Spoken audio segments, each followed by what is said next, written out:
El 8 de julio de 1497, cuando la pequeña flota de 4 embarcaciones zarpó del puerto de Santa María de Belém, mi abuelo era apenas un muchacho de 16 años, uno de los 170 hombres que se enrolaron en aquella misión que cambiaría el mundo.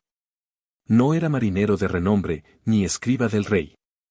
Era un simple grumete, hijo de un carpintero de Lisboa, cuyo nombre nunca aparecería en los libros de historia. Pero lo que presenció durante esos 2 años malditos en el océano lo perseguiría hasta el final de sus días. Vasco da Gama era el comandante, un hombre de poco menos de 30 años, con la mandíbula cuadrada y los ojos grises de alguien acostumbrado a dar órdenes que debían obedecerse sin cuestionamiento. Mi abuelo lo vio dirigirse hacia la proa del barco insignia la mañana de la partida, viendo cómo el capitán Moore estudiaba los mapas con una intensidad casi obsesiva.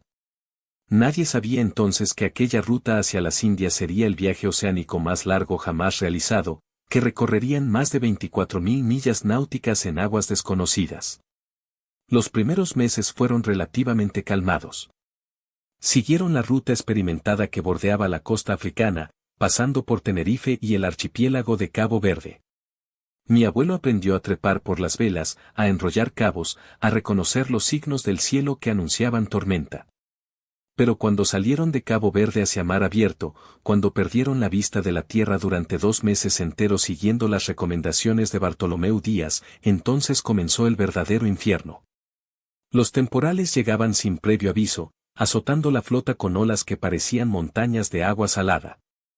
Mi abuelo vio a hombres caer al océano, sus gritos ahogados por el rugido del viento. Vio a otros aferrarse a las cuerdas con los dedos sangrando, rezando a santos que no los escuchaban. Pero lo peor, lo que realmente lo marcó, fue el escorbuto. La enfermedad llegó lentamente, primero como una debilidad extraña en las piernas, luego como una podredumbre que consumía desde adentro. Mi abuelo vio a marineros fuertes convertirse en esqueletos ambulantes, sus encías hinchadas y negras, sus dientes cayendo como hojas de otoño. El olor de la muerte se pegaba a la madera del barco, a la ropa mojada, al aire que respiraban. Cuando llegaron a Mozambique en marzo de 1498, la tripulación estaba diezmada. De los 170 hombres que partieron, apenas la mitad seguía viva. Fue en Mozambique donde mi abuelo presenció algo que lo cambió para siempre. Estaba ayudando a descargar suministros cuando vio a Vasco da Gama en conversación privada con el piloto Pero Escobar y el escriba del viaje, Álvaro Velo.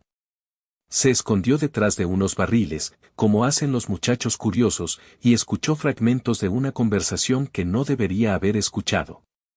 Da Gama hablaba sobre los informes que había recibido de Pero da Covila, ese viajero misterioso que había llegado a Lisboa años atrás con historias del Océano Índico. Pero había algo más. Algo que da Gama guardaba celosamente, había mapas. Mapas que mostraban rutas que no eran nuevas. Mapas que sugerían que otros navegantes, posiblemente árabes, posiblemente chinos, habían navegado estas aguas mucho antes que ellos. Da Gama estaba furioso porque el rey Manuel esperaba que esta fuera una ruta descubierta, virgen, propia de Portugal. Pero la verdad era diferente. Mi abuelo escuchó a da Gama decir que si la verdad salía a la luz, si se sabía que solo estaban siguiendo rutas ya conocidas, que solo estaban siendo los primeros europeos en una travesía que otros pueblos habían dominado durante siglos, el prestigio de Portugal se vería comprometido. El monopolio comercial que el rey esperaba obtener sería cuestionado. Así que ordenó que ciertos documentos fueran guardados, que ciertos conocimientos fueran silenciados. Cuando finalmente llegaron a Calicut el 20 de mayo de 1498, mi abuelo vio algo que confirmó sus sospechas. Los mercaderes locales, los sultanes, los comerciantes musulmanes que supuestamente temían perder su monopolio, no parecían sorprendidos por la llegada de europeos. Parecían cansados. Como si ya hubieran visto esto antes. Como si Europa fuera el último en llegar a la fiesta, no el primero. Durante el viaje de regreso, mientras navegaban frente a Mogadiscio y Zanzíbar, mi abuelo tuvo tiempo para reflexionar. Vio cómo da Gama destruía ciertos mapas en su camarote, cómo ordenaba que se omitieran ciertos detalles de los registros oficiales. El capitán Moore sabía que estaban escribiendo la historia, y estaba decidido a escribirla de la manera que le convenía a Portugal. Solo la mitad de los hombres que partieron regresó a Lisboa en julio y agosto de 1499. Mi abuelo fue uno de ellos, aunque nunca fue el mismo. Guardó el secreto durante toda su vida, temeroso de las consecuencias, respetando el silencio que Da Gama le había impuesto con una simple mirada. Pero en sus últimos años, cuando era un anciano arrugado sentado en una silla de madera, me llamó a su lado y me contó todo. Me dijo que la verdad sobre Vasco da Gama no era que descubriera una nueva ruta. Era que fue lo suficientemente astuto y despiadado para ser el primero en documentarla de manera que Europa lo creyera. Fue el primero en convertir el conocimiento en poder, en transformar la exploración en propaganda.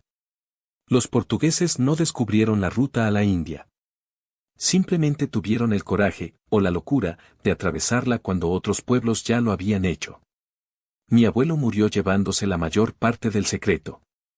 Pero me dejó con algo más valioso que el oro de las especias, la verdad de que la historia es escrita por los vivos, y que lo que creemos saber sobre los grandes descubrimientos es a menudo solo la versión que alguien decidió que supiéramos. Vasco da Gama navegó hacia las Indias, sí. Pero lo que realmente descubrió fue cómo transformar un viaje en un mito, cómo convertir el miedo en gloria, y cómo hacer que el mundo creyera en una verdad que él mismo había inventado.